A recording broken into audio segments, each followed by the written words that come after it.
ગળતેશ્વર મહાદેવથી સાવલી વડોદરા તેમજ ખેડા જિલ્લાને જોડતો પુલ પાણીમાં ગરકાવ થયો। ઉપરવાસમાં ભારે વરસાદથી કડાણા બંધ ઓવરફ્લો થતાં બંધમાંથી આશરે 2,89,000 ક્યુસેક પાણી છોડાતા વણાંક બોરી વિયરમાં પાણીનો ભરાવો થયો હતો। આ પાણી મહીસાગરમાં છોડવામાં આવ્યું। ગળતેશ્વરનો વડોદરાને જોડતો પુલ મહીસાગરના પાણીમાં ગરકાવ થતાં તંત્ર દ્વારા અલર્ટ મોડ।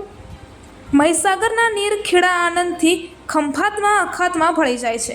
આમ ખેડા જિલ્લા તંત્ર દ્વારા પોલીસ બંદોબસ્ત ગોઠવાયો। ખેડા જિલ્લામાં આવેલા મહીસાગર તટ પાસે આવેલા ઠાસરા, દેદાપાડા, સોનૈયા, તરગરિયા જેવા 30થી 40 ગામોના લોકોને અલર્ટ કરાયા। આ જ રીતે આણંદના પણ કેટલાક ગામોને મહીસાગર તટ પર આવેલ છે તેમણે પણ અલર્ટ કરાયા। હજી પણ ગળતી મહી નદી ગાંડીતુર લોકોને કિનારે તેમજ મહીસાગરમાં નહાવા ન જવાની તંત્ર દ્વારા સૂચના અપાઈ।